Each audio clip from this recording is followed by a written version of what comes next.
ದೇವೇಂದ್ರ ಬ್ರಾಹ್ಮಣ ರೂಪದಲ್ಲಿ ಬಂದು ದಾನ ಬೇಕು ಅಂತ ಬಂದ. ಏನ್ ಬೇಕು ಅಂತಂದ್ರೆ ನಿನ್ ಕವಚ ಕುಂಡಲಗಳನ್ನು ಕೊಡು. ಪ್ರತಿಜ್ಞೆ ಮಾಡಿದಂತೆ ಕರ್ಣ ಅವಶ್ಯವಾಗಿ ಕೊಡ್ತೇನೆ, ನನಗೆ ನೀನು ಶಕ್ತಿ ಆಯುಧವನ್ನು ಕೊಡಬೇಕು ಅಂತಲೂ ಕೇಳಿದ. ಉತ್ಕೃತ್ಯ ಕವಚೆ ಅಂತಾರೆ. ದದೌ ಚೋತ್ಕೃತ್ಯ ಕವಚಂ ಕುಂಡಲೇ ಚಸ್ತಿ. ಉತ್ಕೃತ್ಯ ಅಂದ್ರೆ ಕತ್ತರಿಸಿ ಕೊಟ್ಟನಂತೆ. ಆ ರೀತಿ ಚರ್ಮವನ್ನೇ ಕಿತ್ತಿ ಕೊಟ್ಟ ಹಾಗೆ. ಉಗುರು ಕಿತ್ತಿ ಕೊಡು ಅಂತಂದ್ರೆ ಹೇಗೆ ಸಾಧ್ಯ? ಆ ರೀತಿ ಕಿತ್ತಿ ಚರ್ಮದಿಂದ ದೇಹದಿಂದ ಕಿತ್ತಿ ಆ ಕವಚ ಕುಂಡಲಗಳನ್ನು ಕೊಟ್ಟ. ಅದಕ್ಕೆ ಕರ್ಣ ಅಂತ ಹೆಸರು ಬಂತು ಅಂತಲೂ ಒಂದಿದೆ. ಮಧ್ವಾಚಾರ್ಯ ಹೇಳೋದು ಅವನಿಗೆ ಕರ್ಣ ಅಂತ ಹೆಸರು ಬರಲಿಕ್ಕೆ ಕಾರಣ ಸುದರ್ಶನೀಯ ಕರ್ಣತಃ ಸ ಕರ್ಣ ನಾಮ ಕೋ ಭವತ್. ಸುದರ್ಶನೀಯ ಕರ್ಣತಃ ಸ ಕರ್ಣ ನಾಮ ಕೋ ಭವತ್ ಅಂತ ಆಚಾರ್ಯ ಹೇಳ್ತಾರೆ. ಕಿವಿ ಬಹಳ ಚಂದ ಇತ್ತಂತ ಒಂದು ನೋಡ್ಲಿಕ್ಕೆ, ಅದು ಕುಂಡಲ ಇದ್ದದ್ರಿಂದಲೋ ಏನು. ಸುದರ್ಶನೀಯ ಕರ್ಣತಃ, ಆ ಕುಂಡಲ ಇದ್ದದ್ರಿಂದ ಬಹಳ ಸುದರ್ಶನೀಯವಾದ ಕರ್ಣ, ಆದ್ರಿಂದ ಕರ್ಣ ಅಂತ ಹೆಸರು ಅಂತ ಆಚಾರ. ಆದರೆ ಬೇರೆ ಕಡೆ ಎಲ್ಲ ಇರೋದು ಕರ್ಣ ಅಂದ್ರೆ ಕರ್ತನಾತ್ ಕರ್ಣ ಉಚ್ಯತೆ. ಕರ್ತನ ಅಂತಂದ್ರೆ ಆ ಕವಚವನ್ನು ಕತ್ತರಿಸಿ ತೆಗೆದು ತನ್ನ ಚರ್ಮದಿಂದ ಕಿತ್ತಿ ಕೊಟ್ಟದ್ದಕ್ಕೆ ಕರ್ಣ ಅಂತ ಹೆಸರು ಸಾರ್ಥಕವಾಯಿತು ಅಂತ ಇಟ್ಕೋಬೇಕು. ಮೊದಲೇ ಕರ್ಣ ಅಂತ ಇತ್ತು. ಕವಚ ಅದನ್ನೆಲ್ಲ ಕಿತ್ತಿ ಕೊಟ್ಟ. ನನಗೆ ಶಕ್ತಿ ಆಯುಧ ಕೊಡು, ಶ್ರೇಷ್ಠವಾದ ಶಕ್ತಿ ಆಯುಧ ಕೊಡು ಅಂತಂದಾಗ ಇಂದ್ರ ಅಂತ ಗೊತ್ತಾಯ್ತಂತೆ. ಸೂರ್ಯ ಹೇಳಿದ್ರಿಂದ ಗೊತ್ತಾಯ್ತು, ಬ್ರಾಹ್ಮಣ ವೇಷದಲ್ಲಿದ್ರು ಕೂಡ. ಇಂದ್ರ ಕೊಟ್ಟನಂತೆ. ಕೊಟ್ಟ ಹಾಗೆ ಏನ್ ಹೇಳಿದ ಅಂತಂದ್ರೆ, ಈ ಶಕ್ತಿ ಆಯುಧದಿಂದ ಯಾರನ್ನಾದ್ರೂ ಒಬ್ಬರನ್ನ ನೀನ್ ಕೊಲ್ಲಬಹುದು. ಒಬ್ಬರನ್ನ ಕೊಂದರೆ ಸಾಕು, ಅದು ಮತ್ತೆ ನನ್ನ ಹತ್ರ ವಾಪಸ್ ಬರ್ತದೆ. ಒಬ್ಬರನ್ನು ಕೊಲ್ಲಕ್ಕೆ ಮಾತ್ರ ಉಪಯೋಗಿಸು ಅಂತ ಇಟ್ಕೊಂಡು ಕೊಟ್ಟನಂತೆ. ಆದ್ರೆ ಇಂದ್ರನ ಅಭಿಪ್ರಾಯ ಏನಿತ್ತು ಅಂದ್ರೆ, ಏನಾದ್ರೂ ಒಂದು ಚಮತ್ಕಾರ ನಡೆದು ಅರ್ಜುನನಂತೂ ಕೊಲ್ಲೋದಿಲ್ಲ. ಬಾಯ್ಬಿಟ್ಟು ಹೇಳಿಲ್ಲ ಅರ್ಜುನನನ್ನು ಕೊಲ್ಲಬಾರದು ಅಂತ ಹೇಳಿಲ್ಲ. ಅರ್ಜುನನನ್ನಂತೂ ಕೊಲ್ಲಾರ, ಯಾರಿಗೇನಾದ್ರೂ ಒಂದು ರೀತಿಯಿಂದ ರಕ್ಷಣೆ ಆದೀತು. ಅಂತೂ ಒಬ್ಬನನ್ನು ಕೊಂದು ಅದು ಈ ಆಯುಧ ವಾಪಸ್ ಬರ್ತದೆ ಅಂತ ಹೇಳಿ ಕೊಟ್ಟನಂತೆ. ಇವನು ಮಾತ್ರ ಇಟ್ಕೊಂಡದ್ದು, ಒಬ್ಬನನ್ನು ಕೊಲ್ತಾನೆ, ಅಷ್ಟು ಕೊಲ್ತದಲ್ಲ ಸಾಕು, ಅರ್ಜುನನಿಗೆ ಇಟ್ಕೋತೀನಿ ಅಂತ ಮನಸ್ಸಲ್ಲಿ ಅನ್ಕೊಂಡು ಇವನು ಅರ್ಜುನನಿಗಾಗಿ ಇಟ್ಟುಕೊಂಡಿದ್ದು. ಶಕ್ತಿ ಆಯುಧವನ್ನ ಇಂದ್ರನಿಂದ ಇಸಿಕೊಂಡು ಎಂಥೆಂಥ ಆಪತ್ತು ಬಂದಾಗಲೂ ಕೂಡ ಕರ್ಣ ಶಕ್ತಿ ಆಯುಧ ತೆಗಿಲಿಲ್ಲ ಅಂತ. ಯಾಕೆಂದ್ರೆ ಅದನ್ನು ಇಟ್ಟುಕೊಂಡದ್ದೇ ಅವನು ಅರ್ಜುನನಿಗೋಸ್ಕರ ಮೀಸಲಾಗಿಟ್ಟಿದ್ದ. ಆದ್ರೆ ಇಂದ್ರ ಮಾತ್ರ ಒಬ್ಬನನ್ನು ಕೊಂದು ವಾಪಸ್ ಬರ್ತದೆ ಅಂತ ಇಷ್ಟು ಹೇಳಿಕೊಟ್ಟಿದ್ದ. ಅವನು ಯೋಚನೆ ಮಾಡಿದ್ದ, ಕೃಷ್ಣನ ಬಲ ಇದ್ದೇ ಇದೆ, ಏನಾದ್ರೂ ಮಾಡಿ ಕೃಷ್ಣ ರಕ್ಷಣೆ ಮಾಡೇ ಮಾಡ್ತಾನೆ ಅಂತ ಇವನು ಅಂದ್ಕೊಂಡಿದ್ದ. ಅವನು ಹಂಗೆ ಅರ್ಜುನನಿಗೆ ಇಟ್ಟು ಹಾಕಬೇಕು, ಅವನ ತಲೆ ಮೇಲೆ ಹಾಕಬೇಕು ಅಂತ ಇವನು ಅಂದ್ಕೊಂಡಿದ್ದ. ಯುದ್ಧದಲ್ಲಿ ಏನಾಯ್ತು ಗೊತ್ತೇನು, ಆ ಘಟೋತ್ಕಚ ಭಾರೀ ಜೋರಾಗಿ ಪೀಡಿಸಿಬಿಟ್ನಂತೆ. ವಿಚಿತ್ರವಾದ ಯುದ್ಧ ಮಾಡಿ ಘಟೋತ್ಕಚ ಕರ್ಣನಿಗೆ ಇನ್ನು ಸಾಧ್ಯನೇ ಇಲ್ಲ ಅನಿಸುವಷ್ಟಾಯ್ತಂತೆ. ಆದರೂ ಕೂಡ ಶಕ್ತಿ ಆಯುಧ ಹಾಕಿದ್ದಿಲ್ಲ. ಬೇರೆಯವರೆಲ್ಲ ಹುರಿದುಂಬಿಸಿದ್ರು, ಕರ್ಣ ಇಷ್ಟು ಪರಿಸ್ಥಿತಿ ಬಂದಿದೆ, ಇಷ್ಟು ಜೋರಾಗಿ ಯುದ್ಧ ಮಾಡ್ತಿದ್ದಾನೆ ಘಟೋತ್ಕಚ, ತೆಗಿ ಶಕ್ತಿ ಆಯುಧ ಅಂತ. ಆದ್ರೂ ತೆಗೆದಿಲ್ಲ, ಎಲ್ಲರೂ ಹುರಿದುಂಬಿಸಿದ್ರು. ಎಂಥ ರೀತಿ ವಿಧಿ ಹಿಂಗ್ ಮಾಡ್ತದೆ ನೋಡಿ. ಎಲ್ರು ಯಾರ್ಯಾರೋ ಹುರಿದುಂಬಿಸಿದ್ರು, ತೆಗಿ ಶಕ್ತಿ ಆಯುಧ. ಕೊನೆಗೆ ತೆಗೆದು ಆ ಘಟೋತ್ಕಚನಿಂದ ಪೀಡೆ ತಡ್ಕೊಳ್ಳಿಕ್ಕಾಗದೇನೆ, ಅವನ ಹಿಂಸೆ ತಡ್ಕೊಳ್ಳಿಕ್ಕಾಗದೆ ತೆಗೆದು ಘಟೋತ್ಕಚನ ಮೇಲೆ ಹಾಕಿಬಿಟ್ಟ. ಘಟೋತ್ಕಚ ಸತ್ತೋದ ಒಂದೇ ಸಲ. ಅದು ಇಂದ್ರನ ವರ ಇತ್ತ ಹಾಗೆ, ಒಬ್ಬರ ಮೇಲೆ ಹಾಕಬಹುದು, ಅವ್ರು ಸತ್ತೇ ಹೋಗ್ತಾರೆ, ಆಮೇಲೆ ಆಯುಧ ಕೈ ತಪ್ಪಿ ಹೋಗ್ತದೆ ಅಂತ. ಅದು ಘಟೋತ್ಕಚನಿಂದ ಹೆಚ್ಚು ಹಿಂಸೆ ಆಗುವ ಹಾಗೆ ಮಾಡಿದ.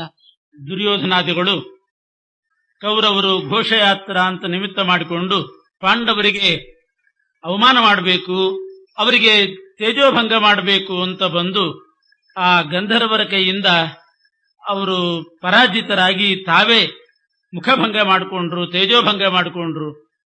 ಅದು ಗಂಧರ್ವರು ಕೌರವರನ್ನ ಎತ್ತುಕೊಂಡು ಹೋಗ್ತಾ ಇರುವಾಗ ಮಂತ್ರಿಗಳ ಮಾತು ಕೇಳಿ ಬಂದು ಪಾಂಡವರೇ ಬಿಡಿಸಬೇಕಾಯಿತು. ಹೀಗೆ ಪಾಂಡವರೇ ಬಿಡಿಸಿದ್ರಿಂದ ಇನ್ನೂ ಅವಹೇಳನಾಯಿತು ದುರ್ಯೋಧನನಿಗೆ. ಆಮೇಲೆ ರಾತ್ರಿ ದೈತ್ಯರು ಅವನನ್ನು ತಮ್ಮ ಹತ್ರ ಕರೆಸಿಕೊಂಡು ಅವನನ್ನು ಹುರಿದುಂಬಿಸಿ ನಿನಗೆ ಜಯ ಬರೋ ಹಾಗೆ ಮಾಡ್ತೇವೆ ಅಂತ ಅವನಿಗೆ ಧೈರ್ಯ ಬರೋ ಹಾಗೆ ಮಾಡಿ ಅವನನ್ನು ಹುರಿದುಂಬಿಸಿ ಪುನಃ ಕಳಿಸಿದರು. ದುರ್ಯೋಧನ ಮತ್ತೆ ಹಸ್ತಿನಾಪುರಕ್ಕೆ ಬಂದಿದ್ದಾನೆ. ಆ ಸಂದರ್ಭದಲ್ಲಿ ಅರ್ಜುನ ಇವನು ಕರ್ಣ ಪ್ರತಿಜ್ಞೆ ಮಾಡಿದ, ಅರ್ಜುನನನ್ನ ನಾನು ಕೊಲ್ಲೋವರೆಗೆ ವಿಶೇಷವಾಗಿ ದಾನ ಮಾಡ್ತಾ ಇರ್ತೇನೆ, ನಾನೇ ನನ್ನ ಕಾಲು ತೊಳ್ಕೊಳ್ತೇನೆ, ಹೀಗೆಲ್ಲ ಪ್ರತಿಜ್ಞೆ ಮಾಡಿದ್ದ. ಅದಕ್ಕಾಗಿ ಇಂದ್ರ ಬಂದು ಬ್ರಾಹ್ಮಣ ರೂಪದಿಂದ ಅರ್ಜುನ ಅವನನ್ನ ಸಂರಕ್ಷಣೆ ಮಾಡಬೇಕು ಅನ್ನೋ ಉದ್ದೇಶದಿಂದ ಕರ್ಣನ ಹತ್ರ ಕವಚ ಕುಂಡಲಗಳನ್ನ ದಾನ ಪಡೆದು ಬಿಟ್ಟ. ಇವನು ಶಕ್ತಿ ಆಯುಧವನ್ನು ಕೂಡ ಇವನು ಇಸ್ಕೊಂಡಿದ್ದಾನೆ.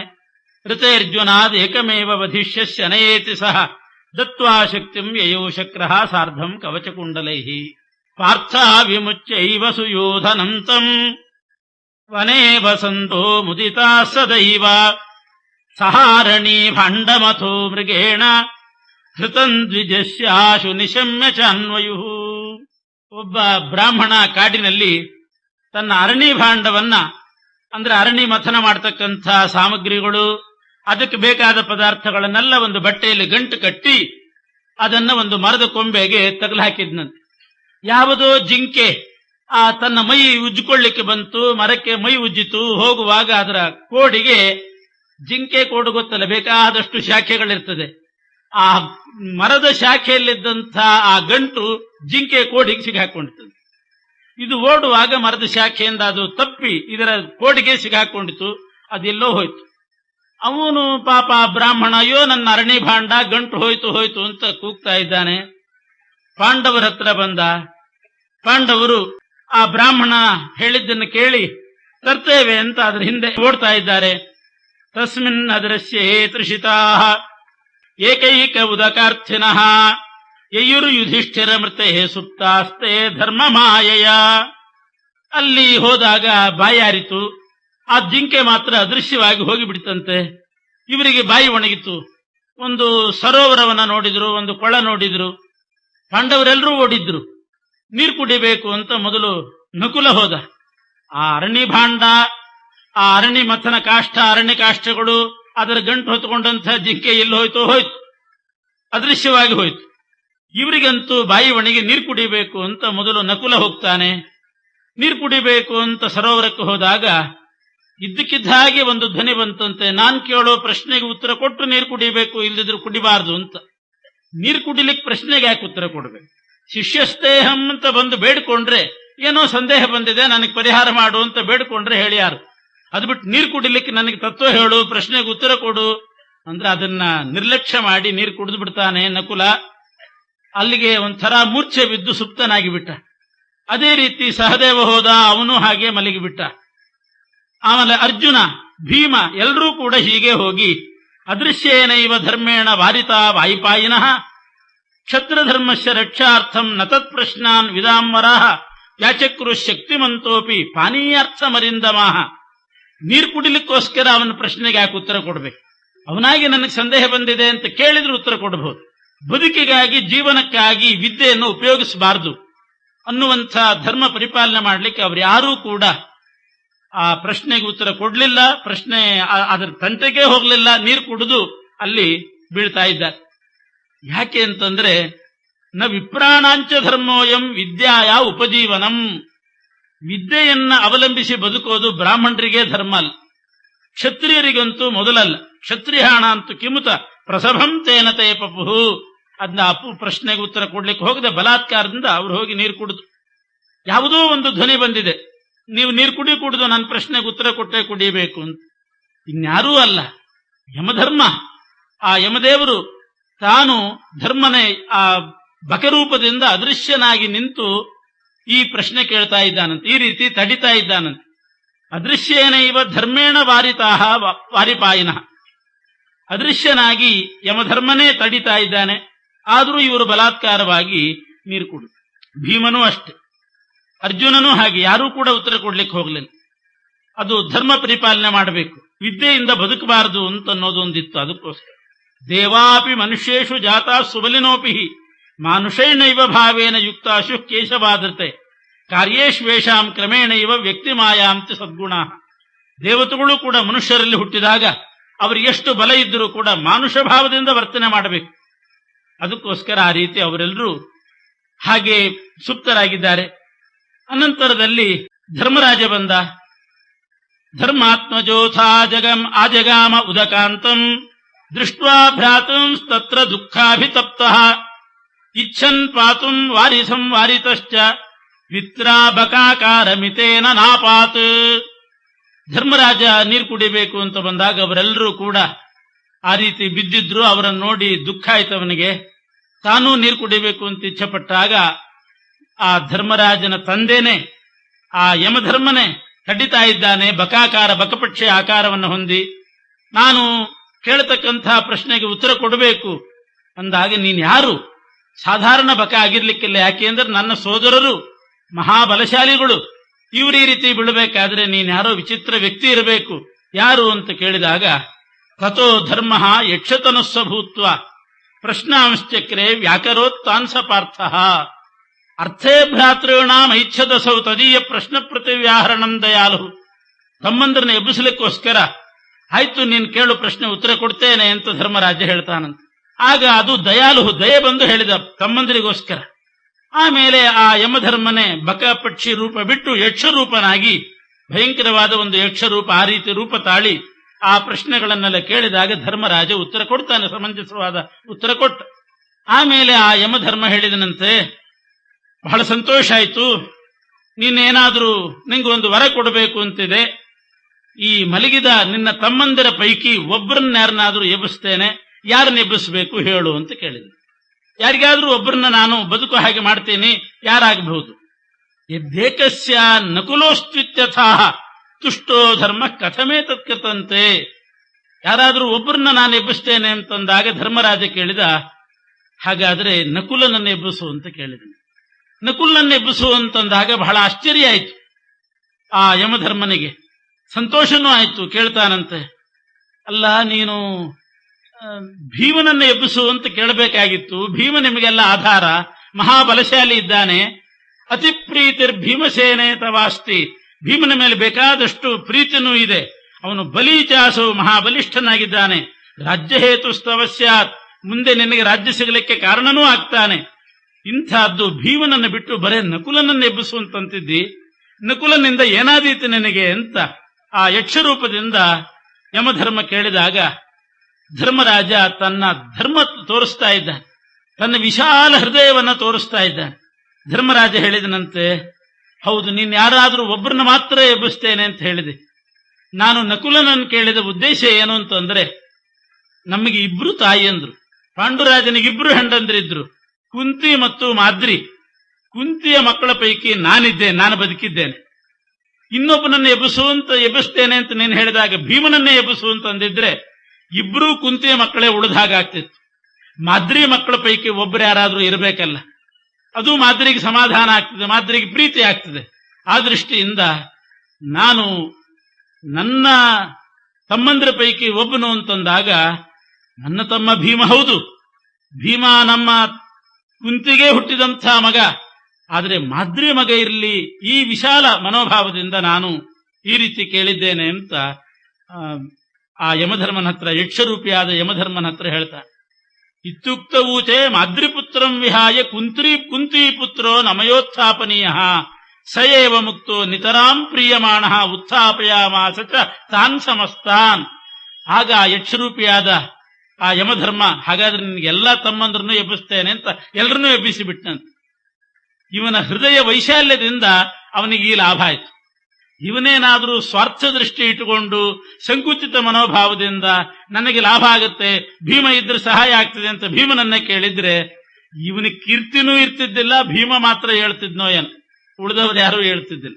ಈ ಹೃದಯ ವೈಶಾಲ್ಯ ತೋರಿಸಿದ್ರಿಂದ ಎಲ್ಲ ತಮ್ಮಂದ್ರನ್ನು ಕೂಡ ಎಬ್ಬಿಸಿಕೊಳ್ಳುವಂತಾಯ್ತು. ಇದು ಮಹಾಭಾರತ ತೋರಿಸ್ತಕ್ಕಂಥ ನೀತಿ. ಯಾವ ರೀತಿ ನಾವು ಹೃದಯ ವಿಶಾಲತೆ ಇಟ್ಟುಕೊಳ್ಬೇಕು, ಸ್ವಾರ್ಥಪರರಾಗಬಾರದು. ಪರಾರ್ಥ ದೃಷ್ಟಿ ನಮ್ಮಲ್ಲಿತ್ತು ಅಂತಂದ್ರೆ ಅದರಿಂದ ಇನ್ನೊಬ್ರು ಪ್ರೀತರಾಗ್ತಾರೆ, ಮಾರು ಹೋಗ್ತಾರೆ, ಅವರೇ ನಮಗೆ ಪರವಶರಾಗಿ ಬಿಡ್ತಾರೆ. ಆ ರೀತಿ ಧರ್ಮರಾಜ ತನ್ನ ವಿಶಾಲ ಹೃದಯವನ್ನು ತೋರಿಸಿ ಎಲ್ಲರನ್ನೂ ಕೂಡ ಪಡ್ಕೊಂಡಿದ್ದಾನೆ. ಆಮೇಲೆ ಯಥೇಷ್ಟ ಪ್ರಾಪ್ತಿಮೇಷಾಂ ಪುನಶ್ಚ ಸ್ವಕಾಮತೋ ನಿಜರೂಪಾಪ್ತಿ ಮಾದಾತ್ ಅಜ್ಞಾತವಾಸೆ ಅಜ್ಞಾತತಾಂ ಸರ್ವದೈವ ದದೌ ತೇಷಾಂ ಪ್ರೀತ ಇವ ಅಂದ್ರೆ ಶಂಸ್ಯಾತ್. ಆ ಯಮಧರ್ಮ ಮತ್ತೆ ಹೇಳಿದನಂತೆ, ನಿಮಗೆ ನಾನು ಇನ್ನೂ ಒಂದು ವರ ಕೊಡ್ತೇನೆ. ಎಲ್ಲ ತಮ್ಮಂದ್ರನ್ನು ಎಬ್ಬಿಸಿದ್ದಲ್ಲದೆ ನಿಮಗೆ ಯಾವ ರೂಪ ಬೇಕೋ ಆ ರೂಪ ಬರ್ತದೆ. ಯಥೇಷ್ಟ ರೂಪವನ್ನು ನೀವು ಪಡಿಬಹುದು. ಮತ್ತು ಪುನಃ ಬೇಕು ಅಂತ ಅನಿಸಿದಾಗ ನಿಜ ರೂಪವನ್ನು ಕೂಡ ಪಡಿಬಹುದು. ಯಾರಿಗೂ ಗುರುತು ಸಿಗದಂತೆ ನಿಮ್ಮ ರೂಪವೇ ಬದಲಾಗುವಂತಹ ವರ ಕೊಡ್ತೇನೆ. ಅಜ್ಞಾತವಾಸೆ ಅಜ್ಞಾತತಾಂ ಸರ್ವದೈವ. ಮತ್ತು 1 ವರ್ಷ ನಿಮಗೆ ಮುಂದೆ ಅಜ್ಞಾತವಾಸ ಮಾಡಲಿಕ್ಕಿದೆ.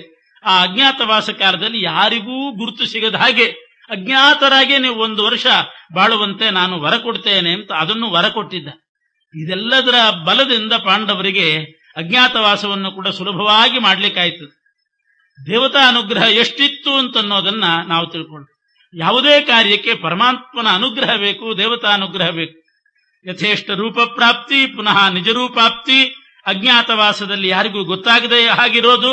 ಇವನ್ನೆಲ್ಲ ಪ್ರೀತನಾಗಿ ಯಮಧರ್ಮ ಕೊಟ್ಟ.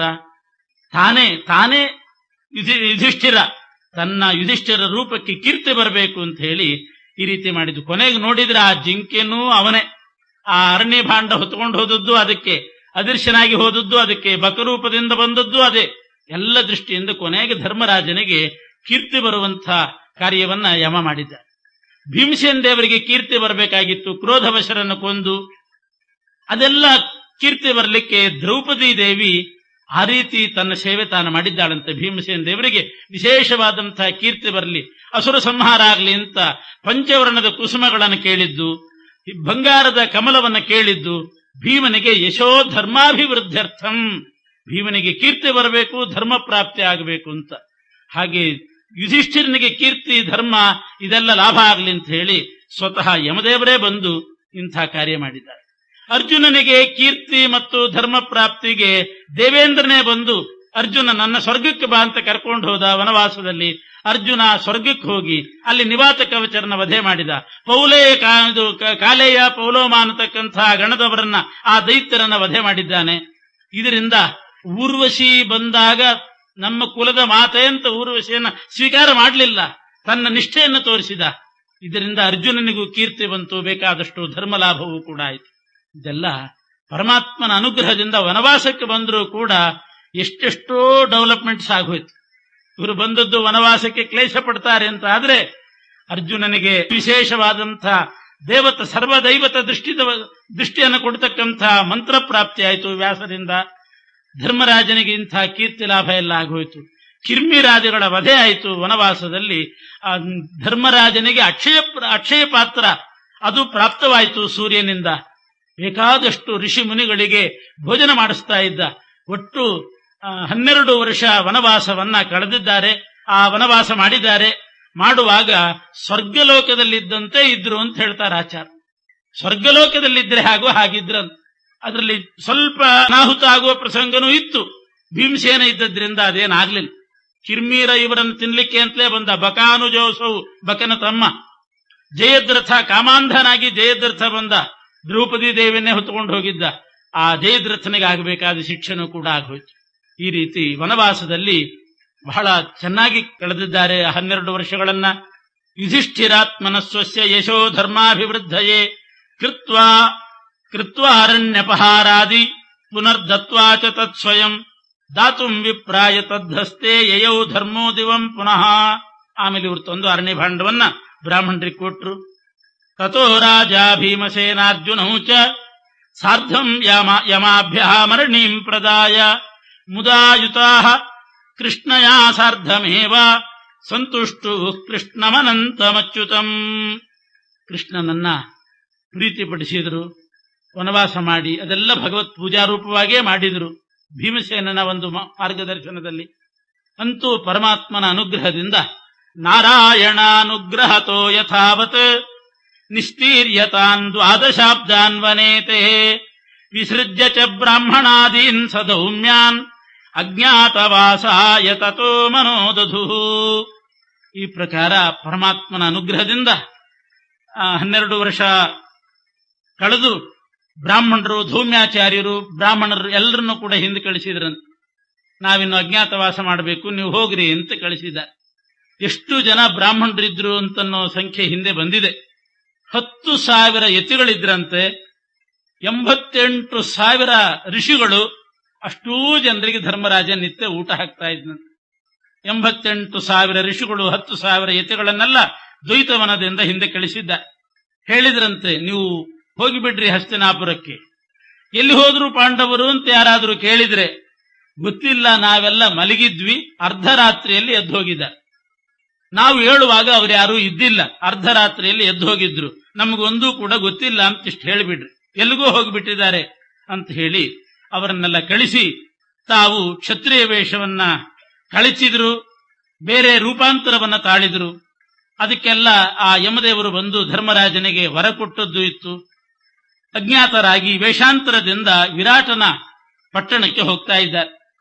ಗತ್ವಾ ವಿರಾಟಸ್ಯ ಪುರೀಂ ನಿಧಾಯ ಹೇತೀಶಮ್ಯಾಂ ಛನ್ನ ರೂಪಾ ಬಭೂವು ಯತಿಸ್ಸೂದಃ ಷಂಡವೇಷೋ ಅಶ್ವಸೂತ ವೇಷೋ ಗೋಪೋ ಗಂಧಕರ್ತ್ರೀ ಚ ಜಾತಾಃ. ವಿರಾಟನ ನಗರಕ್ಕೆ ಬರುವಾಗ ಅಲ್ಲೇ ಊರು ಹೊರಗಡೆ ಒಂದು ಬನ್ನಿ ಗಿಡ, ಆ ಬನ್ನಿ ಗಿಡದಲ್ಲಿ ತಮ್ಮ ಆಯುಧಗಳನ್ನೆಲ್ಲ ಬಚ್ಚಿಟ್ರಂತೆ. ಆಯುಧಗಳಿತ್ತು, ಅದನ್ನೆಲ್ಲ ಅಲ್ಲಿ ಬಚ್ಚಿಟ್ಟಿದ್ದಾರೆ. ಅದನ್ನೆಲ್ಲ ಒಂದು ಬಟ್ಟೆಯಲ್ಲಿ ಕಟ್ಟಿ ಶವಾಕಾರದಂತೆ ಮಾಡಿ ಅದನ್ನ ಮರಕ್ಕೆ ತೂಗು ಹಾಕಿದ್ದಾರೆ ಬನ್ನಿ ಗಿಡಕ್ಕೆ. ಅಲ್ಲಿ ಆ ಮರದಲ್ಲಿ ಇಟ್ಟು ವಿರಾಟನ ಆಸ್ಥಾನಕ್ಕೆ ಬಂದ್ರು. ಬರುವಾಗ ಧರ್ಮರಾಜ ಸನ್ಯಾಸಿ ವೇಷದಲ್ಲಿ ಬಂದ. ಭೀಮಸೇನ ದೇವರು ಸೂದ ವೇಷ, ಅಡಿಗೆಯವರ ವೇಷ ಹಾಕೊಂಡು ಅಡಿಗೆ ಮಾಡುವವರ ವೇಷದಲ್ಲಿ ಬಂದಿದ್ದಾರೆ. ಮತ್ತೆ ಅರ್ಜುನ ಷಂಡವೇಷನಾಗಿದ್ದ. ನಕುಲ ಮತ್ತು ಸಹದೇವರು, ನಕುಲ ಅಶ್ವಸೂತ ವೇಷನಾದ, ಸಹದೇವ ಗೋಪವೇಷಧಾರಿಯಾದ. ಅಶ್ವಸೂತ ಅಂತಂದ್ರೆ ಕುದುರೆಗಳನ್ನು ನೋಡ್ಕೊಳ್ಳೋದು, ಕುದುರೆ ಸಾಕೋದು, ಆ ವೇಷಧಾರಣೆ ಮಾಡಿಕೊಂಡು ನಕುಲ ಬಂದ. ಸಹದೇವ ಗೋಪಾಲಕನಾಗಿ ದನ ಕಾಯುವವರ ವೇಷಧಾರಣೆ ಮಾಡಿಕೊಂಡು ಅವನು ಬಂದಿದ್ದಾನೆ. ದ್ರೌಪದಿ ದೇವಿ ಗಂಧಕರ್ತ್ರೀ ಚ ಜಾತಾಃ, ಗಂಧ ತೆಯ್ಯೋದು, ಇನ್ನೊಬ್ಬರಿಗೆ ಪರಿಚರಣೆ ಮಾಡೋದು, ಪರಿಚಾರಿಕೆಯಾಗಿ ಗಂಧಾದಿಗಳನ್ನು ತೆಗೆದು ಲೇಪನ ಮಾಡೋದು, ಇಂಥ ವೇಷ ಹಾಕೊಂಡು ಅವಳು ಬಂತು. ಸರ್ವೇ ವಿರಾಟಂ ಯಯುರತ್ರ ದೇವವತ್ ಸಂಭಾವಿತಾಸ್ತೇನ ಶುಭೋರು ಲಕ್ಷಣಾಃ ಯುಧಿಷ್ಠಿರಸ್ಯೈವ ಶುಶ್ರೂಷಣಂತೆ ಚಕ್ರುರ್ಹೃದಾ ವಾಸುದೇವಸ್ಯ ನಾನ್ಯತ್. ವಿರಾಟನ ನಗರಕ್ಕೆ ಬಂದು ಆಸ್ಥಾನಕ್ಕೆ ಪ್ರವೇಶ ಮಾಡಿದ್ರು. ಒಳ್ಳೆ ಲಕ್ಷಣ ಭರಿತರಾಗಿದ್ರು. ಇವರೆಲ್ಲ ದೇವತೆಗಳಂತಾನೆ ಕಾಣ್ತಾ ಇದ್ರು. ಅಂಥ ವರ್ಚಸ್ಸಿತ್ತು. ವಿರಾಟ ರಾಜ ಇವರನ್ನೆಲ್ಲ ಆದರದಿಂದ ಅಲ್ಲಿ ಬರಮಾಡಿಕೊಂಡಿದ್ದಾನೆ. ಎಲ್ಲರೂ ಕೂಡ ವಿರಾಟನ ಸೇವೆ ಮಾಡಿದ್ರು ಅಂತಲ್ಲ, ಅಲ್ಲಿ ಬಂದು ಭೀಮ ಅಡಿಗೆಯವನ ವೇಷದಲ್ಲಿದ್ದುಕೊಂಡು ಅಡಿಗೆಯವನಾಗಿ ಅಡಿಗೆ ಮಾಡಿ ವಿರಾಟನ ಸೇವೆ ಮಾಡಿದ್ದಲ್ಲ, ಯುಧಿಷ್ಠಿರನಲ್ಲಿ ಇರತಕ್ಕಂಥ ವಾಸುದೇವನ ಪರಮಾತ್ಮನ ಸೇವೆ ಮಾಡಿದ. ಎಲ್ಲರೂ ಕೂಡ ಅದೇ ಭಾವನೆಯಿಂದ ಮಾಡಿದ್ರಂತೆ. ಹಿರಿಯ ಅಣ್ಣನಾದಂಥ ಯುಧಿಷ್ಠಿರನ ಅಂತರ್ಗತನಾದ ಅಂತರ್ಯಾಮಿಯಾದ ಪರಮಾತ್ಮನ ಸೇವೆ ಮಾಡೋದು ಅಂತಲೇ ಭಾವನೆಯಿಂದ ಮಾಡಿದ್ರಂತೆ. ಇಲ್ಲಿ ಆಚಾರ್ಯರು ವಿಶೇಷವಾದ ವಿವೇಚನೆ ಮಾಡಿ ಭೀಮಸೇನ ದೇವರು ಅಡಿಗೆಯವರ ವೇಷ ಯಾಕೆ ಹಾಕೊಂಡ್ರು ಅಂತ ವಿಚಾರ ಮಾಡ್ತಾರೆ. ಇನ್ನೇನಾದರೂ ಧಾರಣೆ ಮಾಡಬಹುದಾಗಿತ್ತು, ಸೂದ ವೇಷಧಾರಿ ಯಾಕಾದ? ಸೂದ ವೇಷ ಮಾತ್ರ ಅಲ್ಲ, ಶೂದ್ರರಲ್ಲಿ ಸೂದ ವೇಷ, ಶೂದ್ರ ವರ್ಣದ ವೇಷನೇ ಹಾಕೊಂಡಂತೆ ಶೂದ್ರನಾಗಿ ಶೂದ್ರ ವೇಷಧಾರಿಯಾಗಿ ಭೀಮ ಬಂದ. ಅದರಲ್ಲಿಯೂ ಕೂಡ ಅಡಿಗೆಯವರ ವೇಷ ಹಾಕೊಂಡು ಅಡಿಗೆ ಮಾಡುವವನು ಅಂತ ಹೇಳಿ ಸೌಟು ಹಿಡಲ ಹಿಡ್ಕೊಂಡೇ ಬಂದಿದ್ದಾನೆ. ಯಾಕೆ ಈ ರೀತಿ ಶೂದ್ರ ವೇಷ ತತ್ರಾಪಿ ಸೂದ ವೇಷ ಧಾರಣೆ ಮಾಡಿದ ಅಂತಂದ್ರೆ, ಪರಪಾಕೋ ಗೃಹಸ್ಥಸ್ಯ ಕ್ಷತ್ರಿಯಸ್ಯ ವಿಶೇಷತಃ ನಯೋಗ್ಯ ಇತಿ ಸೂದಸ್ಯ ಬಭ್ರೆ ವೇಷಂ ಮೃಕೋದರಃ. ಮುಂದೆ ಹೇಳುವಾಗ ಆಚಾರ್ಯರು ವೈದಿಕ ವ್ಯವಹಾರೇಷು ಜ್ಞಾನಾಧಿಕ್ಯ ಪ್ರಸಿದ್ಧಿತಃ ಜಾನೀಯುರ್ಭೀಮ ಇತ್ತೇವ ಶೂದ್ರ ವೇಷಸ್ತತೋ ಭವತ್ ಅಂತಾರೆ. ಚತುರ್ಥ ವರ್ಣದ ಶೂದ್ರ ವೇಷವನ್ನೇ ಧಾರಣೆ ಮಾಡಿಕೊಂಡು ಬಂದಿದ್ದಾನಂತೆ ಭೀಮ. ಯಾಕೆ ಅಂದ್ರೆ ಕ್ಷತ್ರಿಯ ವೇಷದಲ್ಲೇ ಬಂದುಬಿಟ್ರೆ ತಾನು ಅಡಿಗೆ ಮಾಡೋ ಹಾಗಿಲ್ಲ, ಕ್ಷತ್ರಿಯನಾಗಿ ಬೇರೇನೋ ಕೆಲಸ ಮಾಡಬೇಕಾಗ್ತದೆ. ಆದರೆ ಕ್ಷತ್ರಿಯರಿಗೆ ಪರಪಾಕ ನಿಷಿದ್ಧ. ಇನ್ನೊಬ್ಬರ ಅಧೀನದಲ್ಲಿದ್ದುಕೊಂಡು ಇನ್ನೊಬ್ಬರ ಸೊತ್ತಿನ ಊಟ ಮಾಡೋದು ಕ್ಷತ್ರಿಯರಿಗೆ ನಿಷಿದ್ಧ.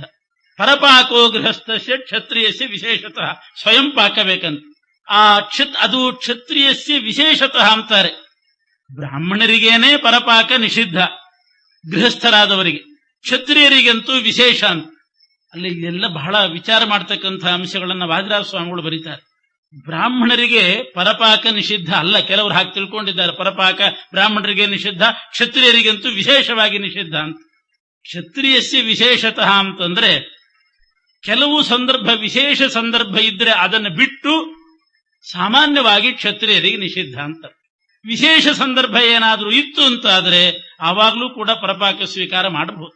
ವಿಶೇಷ ಸಂದರ್ಭ ಅಂತಂದ್ರೆ ಈಗ ಒಬ್ಬ ಗೃಹಸ್ಥನಾದ ಕ್ಷತ್ರಿಯ ಇದ್ದಾನೆ, ಅವನು ಗುರುಸ್ಥಾನದಲ್ಲಿರ್ತಕ್ಕಂಥ ಬ್ರಾಹ್ಮಣರ ಮನೆಗೆ ಹೋಗಿ ಊಟ ಮಾಡಬಹುದಂತ. ಯಾರಾದರೂ ಬ್ರಾಹ್ಮಣರು ಗುರುವಾಗಿದ್ರೆ ಊಟಕ್ಕೆ ಹೇಳಿದ್ರೆ ಅಲ್ಲಿ ತೊಂದರೆ ಇಲ್ಲ. ಅಂಥ ಸಂದರ್ಭದಲ್ಲಿ ಅದು ವಿಶೇಷ ಸಂದರ್ಭ. ಅಂಥ ಸಂದರ್ಭ ಬಿಟ್ಟು ಸಾಮಾನ್ಯವಾಗಿ ಕ್ಷತ್ರಿಯ ಗೃಹಸ್ಥನಿಗೆ ಪರಪಾಕ ನಿಷಿದ್ಧ. ಅದು ಗೃಹಸ್ಥಸ್ಯ ಅಂತ ಹಾಕಿದ್ರಿಂದ ಕ್ಷತ್ರಿಯನು ಕೂಡ ಬ್ರಹ್ಮಚರ್ಯದಲ್ಲಿದ್ದಾಗ ಅವನು ಪರಪಾಕ ಸ್ವೀಕಾರ ಮಾಡಬಹುದಂತೆ. ಇದೇ ಪಾಂಡವರು ಏಕಚಕ್ರ ನಗರದಲ್ಲಿ ಬ್ರಹ್ಮಚಾರಿ ವೇಷದಲ್ಲಿದ್ದುಕೊಂಡು ಬ್ರಾಹ್ಮಣ ವೇಷದಲ್ಲಿದ್ದುಕೊಂಡು ಬ್ರಹ್ಮಚರ್ಯದಲ್ಲಿದ್ದು ಅವರು ಪರಪಾಕ ಸ್ವೀಕಾರ ಮಾಡಿದ್ದಾರೆ. ಆವಾಗ ಭಿಕ್ಷಾನ್ನ ಸ್ವೀಕಾರ ಮಾಡಿದ್ದಾರೆ. ಅದರಿಂದ ಗೃಹಸ್ಥರಾದಾಗ ಅದು ನಿಷಿದ್ಧ ಅಂತ ಅರ್ಥ. ಇನ್ನು ವಿಶೇಷತಃ ಅಂದ್ರೆ ವಿಶೇಷ ಫಲ ಇದ್ರೆ ಆ ಸಂದರ್ಭ ಬಿಟ್ಟು ಬಾಕಿ ಸಂದರ್ಭದಲ್ಲಿ ನಿಷಿದ್ಧ. ವಿಶೇಷ ಫಲ ಏನಾದರೂ ಆಗುವುದು ಅಂತಿದ್ರೆ ಆವಾಗ ಪರಪಾಕವನ್ನು ಸ್ವೀಕಾರ ಮಾಡಬಹುದಂತ. ಪುಣ್ಯಕ್ಷೇತ್ರಗಳಲ್ಲಿ ವಿಶೇಷವಾದ ಶುದ್ಧವಾಗಿರ್ತಕ್ಕಂಥ ವಿಷ್ಣು ನೈವೇದ್ಯ ಸಿಗ್ತದೆ ಅಂತ ಆದ್ರೆ ಅದು ಪರಪಾಕ ಆದರೂ ಕೂಡ ಅದನ್ನು ಸ್ವೀಕಾರ ಮಾಡಬಹುದಂತ. ಅರ್ಜುನ ತೀರ್ಥಯಾತ್ರೆಗೆ ಹೋದಾಗ ರೈವತಕ ಅನ್ನೋ ಪರ್ವತಕ್ಕೆ ಹೋಗಿರ್ತಾನೆ. ಅಲ್ಲಿ ಯಾದವರ ಅನ್ನವನ್ನು ಸ್ವೀಕಾರ ಮಾಡಿದ ಅಂತ ಉಂಟು. ಅಂಥ ವಿಶೇಷ ಸಂದರ್ಭ ವಿಶೇಷ ಫಲಕ್ಕಾಗಿ ಸ್ವೀಕಾರ ಮಾಡಬಹುದು. ವಿಶೇಷ ವಿಧಿ ಇದ್ದರೆ ಸ್ವೀಕಾರ ಮಾಡಬಹುದು. ವಿಶೇಷ ವಿಧಿ ಇತ್ತು ಅಂತಾದ್ರೆ ಆವಾಗ ಪರಪಾಕ ನಿಷಿದ್ಧ ಅಲ್ಲ. ಕ್ಷತ್ರಿಯರು ಕೂಡ ಶೂದ್ರರು ಮಾಡಿದ ಅನ್ನವನ್ನು ಸ್ವೀಕಾರ ಮಾಡ್ತಿದ್ರಂತೆ. ಅದು ಹಿಂದಿನ ಯುಗದಲ್ಲಿ, ಕಲಿಯುಗದಲ್ಲಿ ಆ ಪದ್ಧತಿ ಬಂದಿಲ್ಲ. ಪೂರ್ವ ಯುಗದಲ್ಲಿ ಶೂದ್ರರ ಅನ್ನವನ್ನು ಸ್ವೀಕಾರ ಮಾಡಲಿಕ್ಕೆ ವಿಧಿ ಇತ್ತಂತೆ. ವರ್ಣತ್ರಯಸ್ಯ ಶುಶ್ರೂಷಾಂ ಕುರ್ಯಾತ್ ಶೂದ್ರ ಪ್ರಯತ್ನತಃ ಪಾಕಯಜ್ಞ ವಿಧಾನೇನ ಯಜೇದ್ದೇವ ಮತಂದ್ರಿತಃ ಅಂತ ಶೂದ್ರರು ಕ್ಷತ್ರಿಯಾದಿಗಳಿಗೆ ಅಡಿಗೆ ಮಾಡಿ ಹಾಕಬೇಕು ಅಂತ ವಿಧಿ ಇತ್ತು. ಆ ವಿಧಿ ಪ್ರಕಾರ ಮಾಡ್ತಾ ಇತ್ತು. ಕಲಿಯುಗದಲ್ಲಿ ಆ ವಿಧಿ ಇಲ್ಲ. ಹೀಗೆ ಕೆಲವು ಸಂದರ್ಭಗಳಿದೆ. ಇದನ್ನೆಲ್ಲ ಮನಸ್ಸಿನಲ್ಲಿಟ್ಟುಕೊಂಡು ಭೀಮಸೇನ ದೇವರು, ನಾನು ಗೃಹಸ್ಥ ಕ್ಷತ್ರಿಯನಾಗಿದ್ದೀನಿ, ನಾನೇ ಶೂದ್ರ ವೇಷ ಧಾರಣೆ ಮಾಡಿ ಸೂದ ವೇಷ ಅಡಿಗೆಯವರ ವೇಷ ಧಾರಣೆ ಮಾಡಿ ನಾನೇ ಮಾಡೋದು ಅಂತ ತೀರ್ಮಾನ ಮಾಡಿ ಅಡಿಗೆ ಮಾಡ್ಲಿಕ್ಕೆ ಶುರು ಮಾಡಿದ. ಇತಿ ಶೂದ್ರಸ್ಯ ಬಭ್ರೇ ವೇಷಂ ಋಕೋದರ. ಇನ್ನೊಂದು ಕಾರಣ, ವೈದಿಕ ವ್ಯವಹಾರೇಷು ಜ್ಞಾನಾಧಿಕ್ಯ ಪ್ರಸಿದ್ಧಿತ ಜಾನೀಯುರ್ಭೀಮ ಇತ್ತೇವ ಶೂದ್ರ ವೇಷಸ್ತತೋಭವತ್. ತಾನು ಬ್ರಾಹ್ಮಣ ವೇಷವನ್ನೇನಾದರೂ ಧಾರಣೆ ಮಾಡಿಬಿಟ್ಟಿದ್ರೆ ಅಜ್ಞಾತವಾಸಕ್ಕೋಸ್ಕರ, ಆವಾಗ ಎಲ್ಲಿಯಾದರೂ ವೇದದ ಚರ್ಚೆ ವೈದಿಕ ವ್ಯವಹಾರಗಳು ಬಂದಾಗ ತಾನು ಮಾತಾಡಬೇಕಾಗ್ತದೆ. ಬ್ರಾಹ್ಮಣನಾಗಿ ಬಿಟ್ರೆ ತಾನು ಭಾಗವಹಿಸಬೇಕಾಗ್ತದೆ. ಭೀಮ ಎಲ್ಲಿಯಾದರೂ ವೈದಿಕ ಚರ್ಚೆ ನಡೆಯುವಾಗ ಭಾಗವಹಿಸಿ ಏನಾದರೂ ವಿಷಯ ಹೇಳಿದ ಅಂತ ಆದ್ರೆ ಆ ಮಾತಿನಿಂದಲೇ ಅವನು ಭೀಮ ಅಂತ ಅರ್ಥ ಆಗ್ತದೆ. ಅಷ್ಟು ನಿಖರವಾದ ಜ್ಞಾನ ಇತ್ತಂತೆ ಭೀಮನಿಗೆ. ಏನೇ ವೈದಿಕ ಚರ್ಚೆ ಬರಲಿ ಭೀಮ ನಿಖರವಾಗಿ ಹೇಳ್ತಿದ್ನಂತೆ. ಅಷ್ಟು ಜಗಜ್ಜನಿತವಾಗಿ ಬಿಟ್ಟಿತ್ತು. ಆದ್ರಿಂದ ನಾನು ಬ್ರಾಹ್ಮಣ ವೇಷ ಹಾಕೊಂಡು ಹೇಳಿದ್ರೆ ಇನ್ಯಾರೂ ಅಲ್ಲ, ಭೀಮನೇ ಬ್ರಾಹ್ಮಣ ವೇಷದಲ್ಲಿ ಬಂದು ಹೇಳಿದ್ದಾನೆ ಅಂತ ಅವನ ತೀರ್ಮಾನದಿಂದ ಅವನ ನಿರ್ಣಯದಿಂದ ಹಾಗೆ ತಿಳ್ಕೋತಿದ್ರಂತೆ. ಅಂಥ ಜ್ಞಾನ. ಆದ್ರಿಂದ ಅದು ಬೇಡ. ಈಗ ಶೂದ್ರ ವೇಷ ಧಾರಣೆ ಮಾಡಿ ಅಡಿಗೆ ಮನೆಯಲ್ಲಿ ಇದ್ಬಿಟ್ರೆ ಆ ವೈದಿಕ ಚರ್ಚೆಯಲ್ಲಿ ಪಾಲ್ಗೊಳ್ಳೋ ಅವಕಾಶನೇ ಇರೋದಿಲ್ಲ. ಆ ಜ್ಞಾನ ಪ್ರದರ್ಶನನೂ ಆಗೋದಿಲ್ಲ, ಯಾರಿಗೂ ನನಗೆ ಗುರುತು ಸಿಗೋದಿಲ್ಲ ಅಂತ ಇತ್ತೇವ ಶೂದ್ರ ವೇಷಸ್ತತೋಭವತ್ ಅಂತ ಒಂದು ಕಾರಣ ಕೊಡ್ತಾರೆ. ಒಂದು ವೇಳೆ ಪರಾನ್ನ ಸ್ವೀಕಾರ ಮಾಡಿದ್ರು ಅಂತಾದ್ರೂ ಅದು ಪರಾನ್ನ ಅಂತ ಅನಿಸ್ಕೊಳ್ಳೋದೇ ಇಲ್ಲಂತ. ವಿರಾಟನ ಆಸ್ಥಾನದಲ್ಲಿ ಬಂದು ಊಟ ಮಾಡಿದ್ರೆ ಅದು ಪರಾನ್ನ ಅಲ್ಲೇ ಇಲ್ಲ. ಯಾಕೆ ಅಂದ್ರೆ ಎಂತೆಂಥ ನಿರ್ಣಯ ಹೇಳ್ತಾರೆ ನೋಡಿ. ಸ್ವೀಯಂ ವೇದವಿದಾಂ ಸರ್ವಂ, ವೇದಜ್ಞಾನಿಗಳಾಗಿದ್ರೆ ವೇದಾಧ್ಯಯನ ಮಾಡಿದವರಾಗಿದ್ರೆ ಪ್ರತಿಯೊಬ್ಬರ ಸಂಪತ್ತಿನಲ್ಲಿ 1/6 ಭಾಗ ಅವರಿಗೆ ಸೇರಿದ್ದದ್ದು. ಯಾರ್ಯಾರು ಏನೇನು ಸಂಪಾದನೆ ಮಾಡ್ಲಿ ಅದರ 1/6 ಅಂಶ ವೇದಜ್ಞಾನಿಗಳಿಗೆ ಸೇರಿದ್ದಂತ, ಅವರ ಸ್ವತ್ತು ಅಂತಲೇ ಲೆಕ್ಕ ಅಂತ. ಯಾಕೆಂದ್ರೆ ಅವರು ಅಷ್ಟಷ್ಟು ಸಂಪಾದನೆ ಮಾಡಬೇಕಾದ್ರೆ ಅವರಿಗೆ ಎಷ್ಟು ಜ್ಞಾನ ಇರಬೇಕು, ಎಷ್ಟು ಸಾಮರ್ಥ್ಯ ಇರಬೇಕು, ಎಷ್ಟು ಉನ್ನತಿಗೆ ಬಂದಿರಬೇಕು.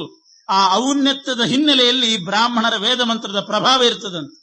ಒಬ್ಬ ರಾಜ ಬಹಳ ಚೆನ್ನಾಗಿ ಹೇಳ್ತಾನೆ, ಯಾವುದೇ ದೃಷ್ಟಿಯಲ್ಲಿ ಅವನ ಔನ್ನತ್ಯಕ್ಕೆ ಬಂದಿದ್ರೆ ಅದು ಯಾವುದರಿಂದ? ಉಚ್ಚೈರ್ಗತಿರ್ ಜಗತಿ ಸಿದ್ಧತಿ ಧರ್ಮತಶ್ಚೇತ್. ಯಾರಾದರೂ ಉನ್ನತ ಸ್ಥಾನಕ್ಕೆ ಬಂದಿದ್ದಾರೆ ಅಂದ್ರೆ ಅದು ಧರ್ಮದ ಫಲ.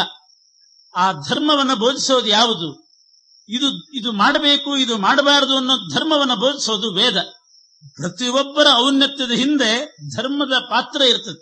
ಧರ್ಮ ಆಚರಣೆ ಇಲ್ಲದೆ ಔನ್ನತ್ಯಕ್ಕೆ ಬರಲಿಕ್ಕೆ ಸಾಧ್ಯವೇ ಇಲ್ಲ. ಧರ್ಮಾಚರಣೆ ಮಾಡದೇ ಇದ್ದವ್ರು ಎಷ್ಟೋ ಮೇಲೆ ಬಂದಿದ್ದಾರಲ್ಲ, ಅಂಥವರೇ ಮೇಲೆ ಬಂದಿದ್ದಾರೆ ಅಂತ ಯಾರಿಗಾದ್ರೂ ಅನಿಸ್ಬಹುದು. ಈ ಜನ್ಮದಲ್ಲಿ ಅಲ್ದಿದ್ರು ಹಿಂದಿನ ಜನ್ಮದಲ್ಲಿ ಆದ್ರೂ ಮಾಡಿರ್ತಾರೆ. 1 ತಿಂಗಳು ಆಫೀಸಿಗೆ ಹೋಗದೇ ಇದ್ರು ಕೂಡ ಸಂಬಳ ತಗೊಂಡ್ಬಿಡ್ತಾರೆ. ಬೇಕಾದ್ರೆ ಹೋಗಿ 1ನೇ ತಾರೀಕು ಹೋಗಿ ಕೆಲಸನೇ ಮಾಡಿಲ್ಲ ಸಂಬಳ ತಗೊಂಡ ಅಂದ್ರೆ, ಸಂಬಳ ತಗೊಂಡ 10 ವರ್ಷ ಮಾಡಿರ್ತಾನೆ, ಅದ್ರದ್ದು ಬಾಕಿ ಇರ್ತದೆ, ಲೀವ್ ಹಾಕಿರ್ತಾರೆ, ಹೋಗಿ ತಗೋತಾರೆ ಅಷ್ಟೇ. ಹಾಗೆ ಯಾರೋ ಧರ್ಮ ಮಾಡಿಲ್ಲ, ಬೇಕಾದಷ್ಟು ಔನ್ನತ್ಯಕ್ಕೆ ಬಂದಿದ್ದಾರೆ ಅಂದ್ರೆ ಜನ್ಮಾಂತರದಲ್ಲಿ ಮಾಡಿದ್ರು, ಈ ಜನ್ಮದಲ್ಲಿ ಧರ್ಮಕ್ಕೆ ಲೀವ್ ಹಾಕಿಬಿಟ್ಟಿರ್ತಾರಂತ ಅವರಷ್ಟೇ. ಧರ್ಮಾಚರಣೆ ಮಾಡೋದಿಲ್ಲ ಅಂತ ಅದರಲ್ಲಿ ಲೀವ್ ಹಾಕಿಬಿಟ್ಟು ಸುಮ್ಮನೆ ಕೂತ್ಕೊಂಡು ಫಲ ಅನುಭವಿಸ್ತಾ ಇರ್ತಾರೆ. ಅಂತೂ ಅನುಭವಿಸಿದ್ದಾರೆ ಅಂತಂದ್ರೆ ಅದ್ರ ಹಿಂದೆ ಧರ್ಮದ ಪಾತ್ರ ಇದೆ ಅಂತ ಅರ್ಥ. ಅದು ಇದೆಯೋ ಇಲ್ಲೋ ಅಂತ ಗೊತ್ತಿರೋದಿಲ್ಲ, ಅದಕ್ಕೆ ಧರ್ಮ ಮಾಡಿಬಿಡ್ಬೇಕು. ಕೆಲಸಗಾರರಿಗೆ ಗೊತ್ತಿರ್ತದೆ, ಇಂಥ ಡೇಟ್ ಅಲ್ಲಿ ಸೇರಿದ್ದು, ಇಷ್ಟು ರಜೆ ಹಾಕಿಲ್ಲ, ನಮ್ಮಲ್ಲಿ ಇಷ್ಟು ಬಾಕಿ ಇದೆ ಅಂತ ಹೇಳಿ ರಜೆ ಹಾಕಿ ಕೂತ್ಕೋತಾರೆ. ನಮಗ್ ಗೊತ್ತಿಲ್ಲ ಹೋದ ಜನ್ಮದಲ್ಲಿ ಎಷ್ಟು ಮಾಡಿದ್ದೀವಿ, ಏನಿದೆಯೋ ಬಿಟ್ಟಿದೆಯೋ ಅಂತ, ಅದಕ್ಕೆ ಮಾಡ್ತಾ ಇರ್ಬೇಕಂತ. ಒಂದು ತೆಂಗಿನ ಮರ ಇಷ್ಟು ಎತ್ತರಕ್ಕೆ ಬಂದಿದೆ ಅಂತಂದ್ರೆ ನೀರ್ ಹಾಕಿದ್ದಾರೆ ಅಂತ ಅರ್ಥ. ಅದಕ್ಕೆ ಈಗ ಹಾಕಿಲ್ಲ, ನೀರ್ ಈಗ ಹಾಕೋದಿಲ್ಲ ನಾವು ತೆಂಗಿನ ಮರಕ್ಕೆ, ಯಾವುದೋ ಬಾಲ್ಯದಲ್ಲಿ ಹಾಕಿಟ್ಟಿರ್ತೀವಿ. ಪ್ರಥಮ ವಯಸ್ಸಿ ಪೀತಂ ತೋಯಂ ಅಲ್ಪಂ ಸ್ಮರಂತಹ ಶಿರಸಿ ನಿಹಿತ ಭಾರಾಹ ನಾರಿಕೇಲಾವಹಂತಿ. ಆ ಸಣ್ಣ ಸಸಿಯಾಗಿರುವಾಗ ಪ್ರಥಮ ವಯಸ್ಸಿ ಪೀತಂ ಯಾರೋ ನಮ್ಮ ತಂದೆನೋ ಅಜ್ಜನೋ ಹಾಕಿರ್ತಾರೆ. ಅದನ್ನ ನೆನಪಿಟ್ಟುಕೊಂಡು ಇವತ್ತು ಒಳ್ಳೆ ಎಳ್ನೀರು ಹೊತ್ಕೊಂಡು ಕೂತಿರ್ತದಂತೆ ತಲೆ ಮೇಲೆ. ಅವರಂತೂ ಹೋಗಿಬಿಟ್ಟಿದ್ದಾರೆ, ನನಗೆ ನೀರು ಎರೆದವರು, ಅವರ ಮಕ್ಕಳಿಗೆ ಮೊಮ್ಮಕ್ಕಳಿಗಾದ್ರೂ ಕೊಡ್ತೇನೆ ಅಂತ ತಲೆ ಮೇಲೆ ಎಳ್ನೀರು ಹೊತ್ಕೊಂಡು ಕಾಯ್ತಿರ್ತದಂತೆ ತೆಂಗಿನ ಮರ. ಯಾಕೆ? ಪ್ರಥಮ ವಯಸ್ಸಿ ಪೀತಂ, ಯಾವುದೋ ಸಂದರ್ಭದಲ್ಲಿ ನೀರು ಹಾಕಿದ್ದಾರೆ. ಹಾಗೆ ಪ್ರತಿಯೊಬ್ಬರು ಸಾಮಾಜಿಕವಾಗಿ ಆರ್ಥಿಕವಾಗಿ ಎಲ್ಲ ರೀತಿಯಿಂದ ಉನ್ನತಿಗೆ ಬಂದಿದ್ದಾರೆ ಅಂತಾದ್ರೆ ಉಚ್ಚೈರ್ಗತಿರ್ಜಗತಿ ಸಿದ್ಧತೆ ಧರ್ಮತಶ್ಚೇತ್, ಅದು ಧರ್ಮದಿಂದ.